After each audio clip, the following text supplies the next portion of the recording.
ladies and gentlemen. The story you are about to hear is true.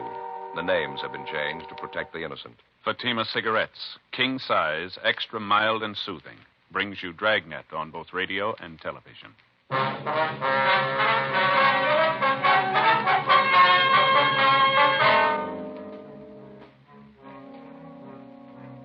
You're a detective sergeant. You're assigned to homicide detail.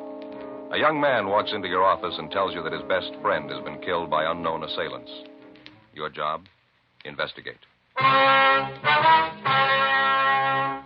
Friends, the name Fatima has always stood for quality. Fatimas are distinctive, with a truly different flavor and aroma. And in king-size Fatima, you get an extra mild and soothing smoke, plus the added protection of Fatima quality. Remember, in Fatima, the difference is quality. Because of its quality, its extra mildness, its better flavor and aroma, Fatima continues to grow in favor among king-size cigarette smokers everywhere. Switch to Fatima yourself today. Ask your dealer for Fatima in the bright, sunny yellow pack. King-size Fatima. The difference is quality.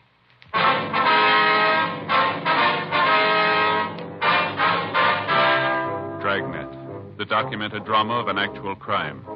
For the next 30 minutes, in cooperation with the Los Angeles Police Department, you will travel step by step on the side of the law through an actual case transcribed from official police files. From beginning to end, from crime to punishment, Dragnet is the story of your police force in action. It was Monday, August 9th. It was warm in Los Angeles. We were working the day watch out of homicide detail. My partner's Frank Smith. The boss is Captain Lorman. My name's Friday. It was 7:58 a.m. when I got to room 42. Homicide. That you, Frank? Yeah, morning, Joe. Looks like it's going to be a scorcher today, doesn't it? Yeah, nice and clear. How'd the weekend go? Lousy. Why? What do you mean? Oh, Fay and me had a ruckus Saturday night. Was that so? Yeah, it happens every time we have somebody over for dinner. Never fails. Yeah. She gets to yakking it up with the company. We never eat till 10:30. It's a miserable time for dinner. Yeah, it's pretty late at that. Saturday night, we had the Johnsons over. Going to play a little cards, have a little dinner. You know, relax. Mm-hmm. Wife fixed Swedish meatballs. They're on the stove. Everything's dandy. She gets to talking. We finally sit down to eat. It's 10:15. Meatballs are burned. Yeah. Well, that time, we're all so hungry we lost our appetite. It was real embarrassing, Joe. We finally sat down. I figured I'd let Fay know I was pretty sore. But I didn't want to come right out and tell her in front of the Johnsons, you know. Yeah, I can understand. So I picked up one of the meatballs that was burned, said she'd invented something new. Everybody else used chlorophyll for their teeth, but we had built-in charcoal. Yeah, well, what'd she say? Nothing. She just looked. Hasn't said a word to me since. Sends the kids with messages for me. It's pretty miserable. She'll probably be over it when you get home tonight. Pardon me. Yes, sir? Is the homicide department where you report a murder? Yes, sir, that's right. You the fellas I talked to about a murder? Yes, sir. Come on in. Sit down. Take that chair over there. Thought I'd never make it. Are you all right? Yeah, now that I'm here, it's all right. Your face is pretty badly cut there. Those bruises, scratches on your throat. You sure you're all right now? Yeah, I'm all right. I never thought I'd get here. Times I was ready to quit, but then I'd think of Kevin, what they did to him, and I had to keep walking. I had to. For Kevin, I had to. Well, everything's all right now. You can tell us about it. I don't know where to start. What's your name, young fella? Bruce Hamilton. All right, Bruce. I'm Joe Friday. This is my partner, Frank Smith. Hello, Bruce. Oh. Now, we know that you must have been through a terrible ordeal, but you can tell us about it. It's all right. What day is today? It's Monday the 9th. Monday. Then it was Saturday night. Just 2 days. Seems like 10 years. We just finished dinner, sitting around the fire having coffee, trying to figure out whose turn it was to do the dishes. Then we heard them. You heard them? Who's that? Horsemen. Lots of them. They rode right into the camp. One of them yelled something, and they all stopped. Stood there looking at us. We didn't know what to do, who they were. We just stood there. Then this big guy, I guess he was the leader, said something to us in Spanish. We couldn't understand him. All right, go ahead. You see, Kevin and I go to school together. Summer vacation, we decided to go down to Mexico and do a little prospecting. That's the reason we were there. Mm-hmm. Go on. We just stood there and looked at him. Big guy said something else, and then they all laughed. And he got off his horse and came over to Kevin and me. He was a big man. When we tried to tell him that we didn't know what he was saying, he laughed and turned to the other men, and they laughed, too. Big guy said something else to him, and they all got off their horses and started to go through our things. Kevin told him not to and started to walk over to him to stop him. The leader hit Kevin and knocked him down. The men laughed at him, and Kevin got up and ran toward one of them. Kevin started to hit him. I broke away from the one that was holding me and ran to help Kevin. The big guy grabbed me and hit me in the face, knocked me down, started to kick me. I heard a shot. When I looked where Kevin was, he was all doubled up, holding his stomach. He hollered at me to help him. Then the guy shot him again. He fell down, didn't move. They all laughed, thought it was a big joke. I got up. One of them shot at me. I started running. I ran as fast as I could. He kept shooting. Thought sure they'd hit me, and I kind of waited for it. Then I ran through some bushes, and I fell into this gully. Mm-hmm. When I hit the bottom, I just lay there and didn't move, almost afraid to breathe. Guess they thought they'd kill me. I see. What happened then? I waited until I couldn't hear them anymore, and then I crawled up out of the gully to see if they were gone. I wanted to help Kevin. I didn't see anybody, so I walked over to where he was. He was laying on his face. You got no idea how I felt when I turned him over. Mm-hmm. All right, we understand. Go ahead. I knew right away he was dead. They'd shot him in the stomach and in the chest. Shirt was all stained. There was nothing I could do for him. Nothing anybody could do. I looked at him for a long time. I guess I cried. It was terrible. Kevin was dead, and there's nothing I could do for him. I see. What'd you do then? I buried Kevin. I looked for something to dig the grave with, but they'd taken everything, even the shovels, everything. I found a place under a tree and dug a grave with my hands. Then I went back and got Kevin. Laid him in the grave I dug and covered him up. Said a prayer for him. I did the best I could for him. Best I could. All right, son. Try to take it easy. Frank, let's get him some water. I'll take him down to the interrogation room, all right? All right. Bruce, maybe you'd like to go down the hall to another room. It's a little more quiet down there, huh? Yeah. Sorry.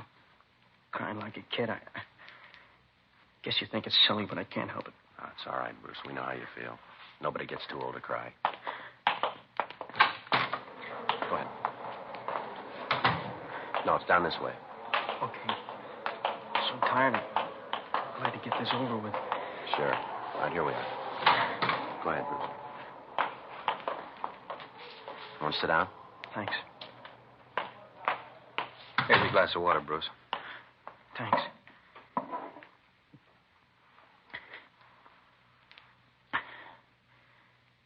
Tastes good.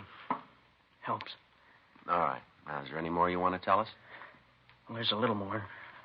There was nothing I could do. I looked around. They'd taken everything. Dishes, food, supplies, clothes. I went over the mesquite bushes where we hid in our duffel bag. We kept all our money and papers in there. Wallets, identification, all our valuables. If they'd found that, it was gone. They hadn't left anything. Well, they took everything. Didn't leave a thing, huh? Not a thing. What'd you do then? Started to walk. We parked our car just off the highway. It was about 5 miles. When I got to where we'd park it, the car was gone. I didn't know what to do. What could I do? All right. I started to walk to Ensenada to tell the police.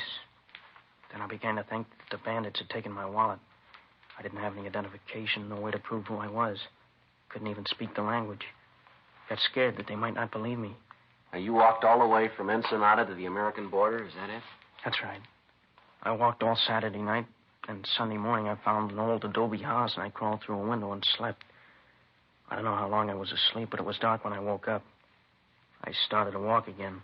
I walked all Sunday night, too.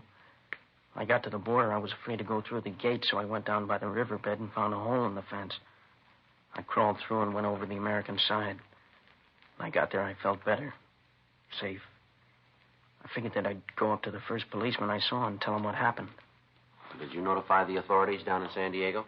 No, I got to the police station, but I didn't go in. I didn't tell them. Why not? Like I said, I didn't have any way to prove who I was. I had no money. My wallet was gone. My clothes were all torn. Face was all cut. I thought it'd be better if I could get to Kevin's mother. If I could see her and talk to her, she'd know what to do. I hitched a ride. I wanted to go to San Francisco. Truck driver brought me this far. While we were driving, I thought more and more about what I'd say to Kevin's mother, how I'd tell her he was dead. Then I knew I couldn't do it. But I had to tell somebody. That's why I came to see you. Now, Bruce, we're going to have to go back down to Mexico. You'll be able to show us where the body is, won't you? Well, if I have to go, I guess I can. But I can tell you exactly where it was. I can give you a map, tell you right where he's buried. Do you want to give us that information now? Yeah. It was south of Ensenada, 40 miles down the new paved highway. South of Ensenada, 40 miles. You sure it was 40 miles? Yeah.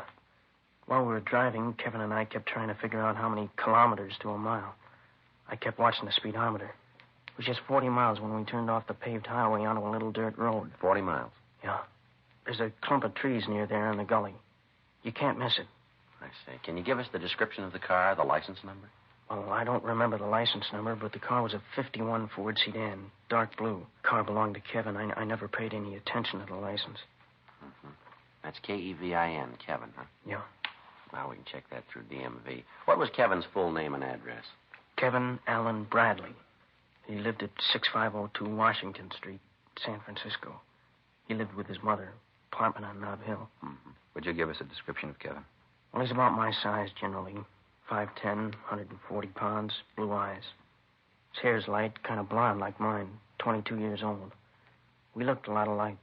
Kids at school used to think we were brothers sometimes. I see. Joe, we better get a communication to the Mexican authorities, fill them in on the whole thing. Tell them we're coming down. Yeah. Contact San Francisco and let them handle that end of the thing. Mm-hmm. Get a teletype off the DMV in Sacramento, get a license number on the car. We better contact the San Diego PD and get a hold of Al Gate and fill him in on the thing. Yeah, that's a good idea. I'll stay here with Bruce. You want to take care of that? Uh-huh.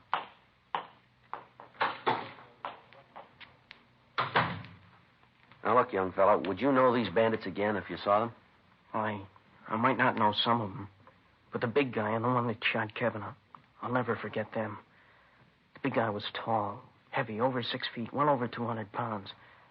I'll never forget him. That laugh when he killed Kevin. When he laughed, you could see he had 2 gold teeth right here in front. These here. 2 gold teeth, huh? Yeah. Now, how about the other man, Bruce? Did you get a good look at him? He was a small man, dark like the leader. He wasn't wearing a hat, real thin face. His clothes were all dirty, and his pants were torn around the bottoms. He was wearing those leather sandals, the open kind. His feet were filthy, like he hadn't had a bath in a year. You think you'd be able to identify any of the others? Well, I don't know. Maybe if I saw him. I was scared, and I don't mind admitting it. Joe? Yeah, Frank. I stopped by R&I before I went on with the other communications. Checked the name Kevin Allen Bradley through. Yeah. There's a teletype from San Francisco dated July 13th. It's a missing person report on Kevin. You want to read it? What's it say? Regular missing report? It's described as male, white American, 22 years, 5'10", 140 pounds, blonde, blue eyes, fair complexion. Time of disappearance was wearing a dark blue gabardine suit. Driving a dark blue 1951 Ford, license number 1 Robert 2951. Something else, Joe. Mm-hmm. He was known to be carrying a sum of money in excess of $1,500 when he disappeared. $1,500. That's a lot of money, isn't it? Not to Kevin. He was used to carrying that kind of money. See, his folks were pretty rich. He always had all the money he wanted. I see. Well, how about this missing report here, Bruce? What do you mean? Well, didn't Kevin's mother know that he was going to Mexico? Well, no. You see, they'd had an argument about where he was going to spend his summer vacation. She wanted him to go to Canada, and he wanted to come down here. One afternoon, we just took off. Kevin went to the bank and got the money, and we just took off. I see. You didn't tell his mother anything about it? No, he thought that she'd try to stop him. Probably would have, too, if she'd known. Oh, was the money among the things that were stolen from you? Well, yeah. It was in Kevin's wallet in the duffel bag. Mm-hmm. I suppose it was kind of foolish to leave that much money just laying around, but we did. We didn't think that anything had happened like this. I stop and think back over it. Kevin being dead, I don't know, I just get sick. Now, you say you didn't have any money. How did you get along? I didn't think much about food. The important thing was to tell somebody about Kevin's being killed. That's all I thought about, telling somebody. Yeah, sure. Well, you must be pretty hungry then. You'd like something to eat now, would you? Yeah, it might taste pretty good. Sandwich and some coffee. How about you guys? You gonna eat? Frank, how about you? Yeah. After I get communications off, I'll run across the street and pick up some sandwiches and coffee and bring them back here. All right, fine. What kind of sandwich you like, Bruce? No, anything doesn't make any difference. Joe? Oh, ham's all right. White bread, a lot of mustard. Yeah. Okay, I'll be right back. All right. Oh, say, Joe, I'm running kind of low on my allowance. I only got $1.50. You got a little change? Yeah, sure. Now, here, let me get this. What's that? Huh? Did you say you had some money? Well, I have got $10.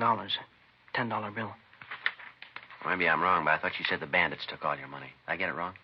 Well, what I meant is I didn't think I had any money. I found this 10 in my pocket just before I walked in here. Oh, I see, yeah. Look, you can see it's all wadded up. Must have been in my pocket for a long time. Just a 10 all wadded up. Yeah, well, it's all crumpled up there. You can hardly tell what it is, can you? Yeah, that's right. But you can see it's a 10. Mm-hmm. Sure. It's all wrinkled up. You can see how I missed it. Yeah. I'll tell you, why don't you put everything in your pockets right here on the table, huh? Why? What'll that show? All right, come on, boy. I haven't got anything in my pockets. Well, you found the 10. Maybe you'll find something else. All right, but I don't know what it's going to show. Pocket knife, handkerchief, comb. You got the 10 on the table there. That's all. Maybe there's something in your coat pocket. No, I don't carry anything in my coat pockets. Stretches them. Well, you take a look anyway, huh? I told you I don't use them. See? Nothing. How about the inside pocket? No. There's nothing there. Let's have a look, huh? I told you there's nothing there. Then you won't mind if we have a look. What's that you got there, Bruce? That's my wallet. Guess they didn't take it after all. Gee, thanks for finding it. You know, I probably wouldn't have thought to look for it. I just figured that it was gone. Here, let me have it. Let's see what's in it, huh? Well, just some cards, personal stuff like that. Nothing you'd be interested in. I forgot all about it. I feel pretty silly. I didn't even know it was there. Take a look, Joe. Mm-hmm. You say this is your wallet, is that right, Bruce? Yeah, it's mine. I told you it's mine. How about let me have it, huh? There's quite a bit of money in here, Bruce. Huh? I don't know. Just a glance here. Looks to be about $1,000, doesn't it? Well, just a minute. I think I can explain that. Well, there's another thing here I don't think you can explain. What's that? The name in the wallet, Kevin Bradley.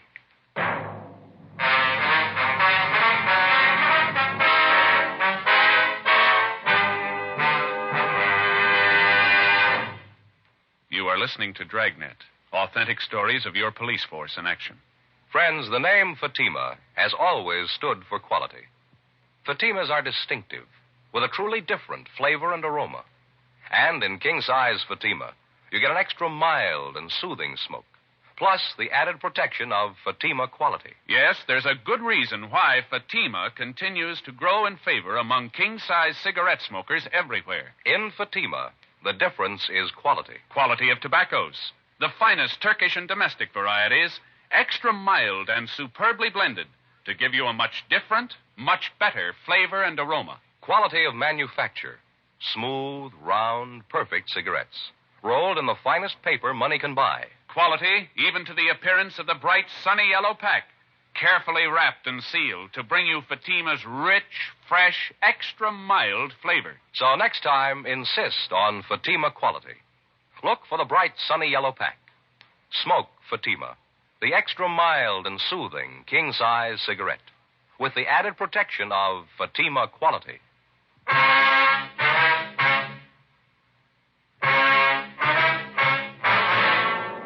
With the finding of Kevin Bradley's wallet, the case had taken a new turn. We continued to question Bruce Hamilton, but he insisted that he thought the wallet and the money had been taken by the bandits when they killed the Bradley boy. While I talked to him, Frank went down the hall and contacted the Mexican authorities and gave them the information. He gave them the description of Kevin Bradley and of Bruce Hamilton.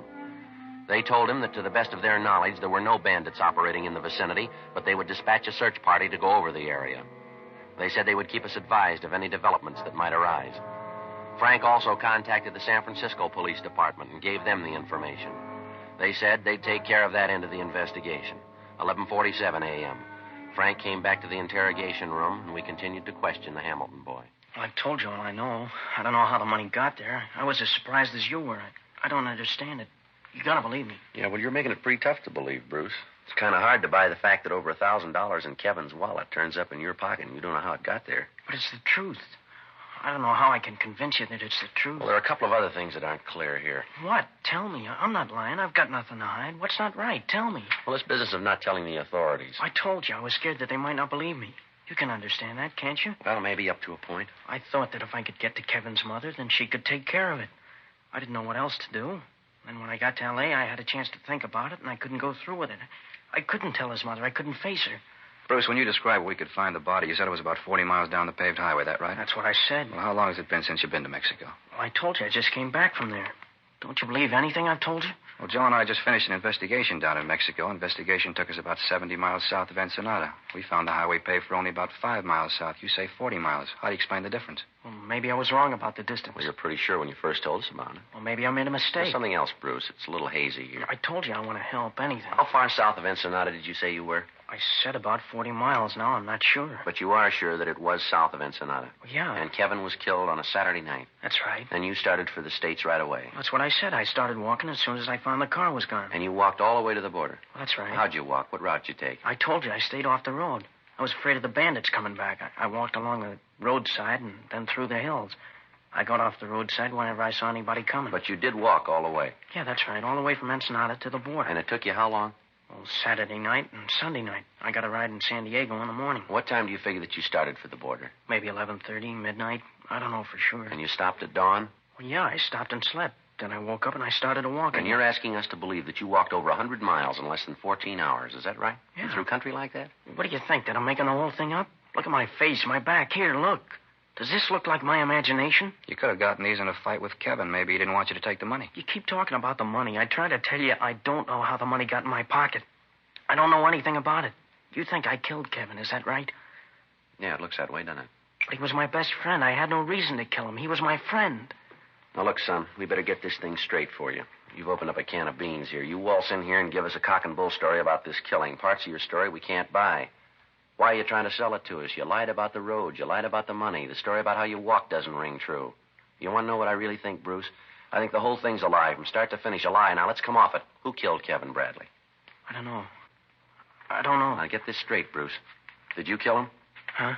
Did you kill Kevin Bradley? Is that the reason for this story? No, I didn't. Well, somebody did. Can you tell us who? You're getting me all mixed up. You're the one that's getting it mixed up, Bruce. We just want to know who killed Kevin Bradley. We think maybe it was you. Looks like it might have been. No, it couldn't be. Leave me alone.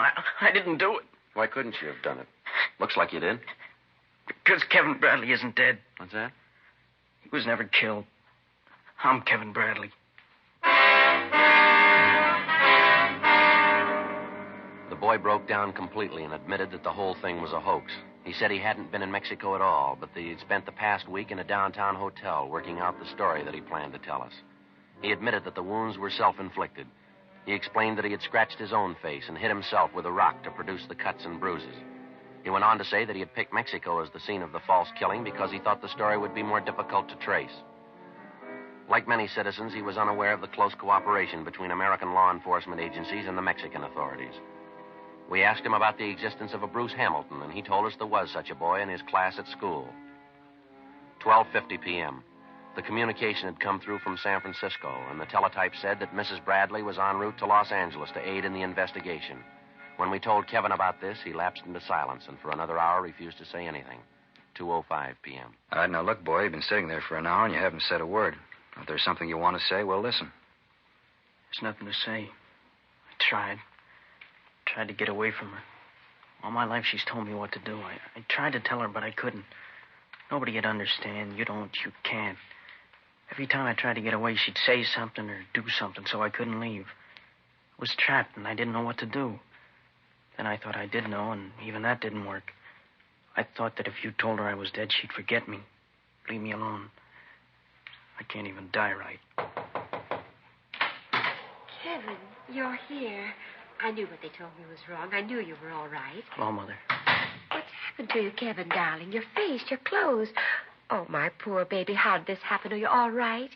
Oh, your poor face all cut. What's happened, Kevin? It's all right, Mother. No, it's not all right. I don't know what happened or who did this awful thing, but I'll take care of it.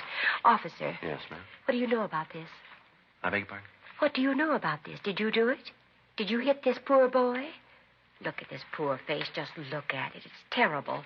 That's what it is. It's terrible. I mean to find out just what happened here. I'll get to the bottom of this. No, don't you worry, Kevin, baby. Mother's here. She'll take care of you. Mother, please. Oh, it's all right, honey. Everything will be all right. Mother, these officers had nothing to do with it. Of course not, if you say so, Kevin, baby. Have you called the doctor about this? Have you gotten in touch with someone to take care of his face? Never mind. I'll take him to a doctor. I'll look after him. Poor baby. Mother'll look after him. Mother, please don't. Now, Kevin, you know that Mother knows what's best. Mother'll take care of it. Stop it. Shut up. Kevin. I'm sick of it, tired of it. For 20 years, as long as I can remember, you've taken care of things. Did you ever think I might want to take care of a few things myself? Have you ever thought that I wasn't a kid anymore? I'm an adult. Like it says on the missing report, male, white American, 22 years, an adult. All right, take it easy, son. No, I've tried to say this before, and I've never had the nerve. I've got it now, and I'm going to finish. I'm tired of having you make all the arrangements for me. I'm going to have dates with girls that I want to go out with, not the ones you pick for me. I'm going to get a job and make my own way. I'm going to buy a car, and if I smash it up and me along with it, it's my business. I'll never forgive you for what you've done. You spent 20 years making me an outsider, always on the fringe. I couldn't do the things I wanted to, only the things you wanted me to do, only the things you thought best. I'm sick of having you make the decisions for me. From here on in, I'm going to make them myself. I tried to kill Kevin Bradley for no reason. You killed him a long time ago. Take a good look at me, Mother. Take a good look and see what you've done. I hate the sight of you. I hate everything about you. Now leave me alone and go away. All right, take it easy, boy. It's all right, officer. I understand. Sometimes he gets like this. He doesn't mean it.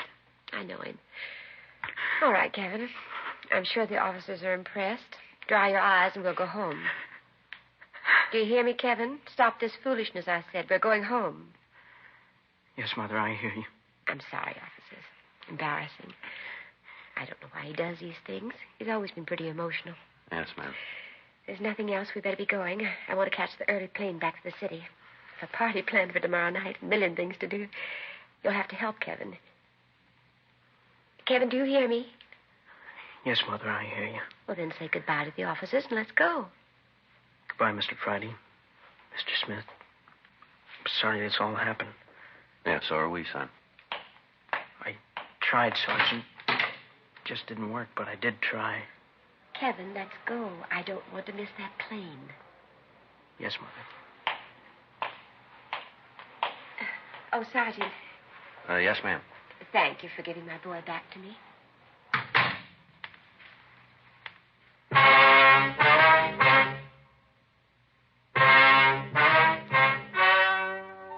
The story you have just heard was true. The names were changed to protect the innocent. On August 9th, the matter was taken before the city attorney for a decision. In a moment, the results of that decision. Now, here is our star, Jack Webb. Thank you, George Fenneman. Friends, if you're planning a trip this coming holiday weekend, I'd like to suggest that you take Fatima's along with you. Get a carton or two, and that way you'll have enough to last the trip. In Fatima, the difference is quality. Quality that gives you extra mildness and a really different flavor and aroma. You get an extra mild and soothing smoke, plus the added protection of Fatima quality. That's king-size Fatima in the bright, sunny yellow pack and carton.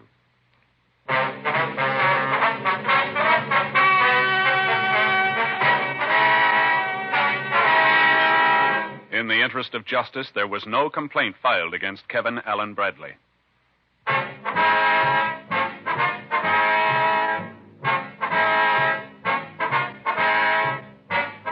You have just heard Dragnet, a series of authentic cases from official files.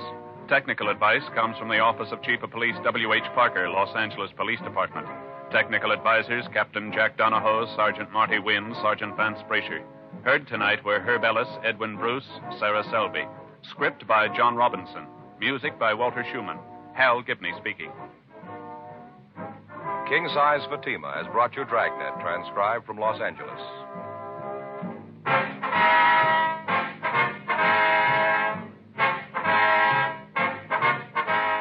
Friday, hear the Mario Lanza Show on NBC.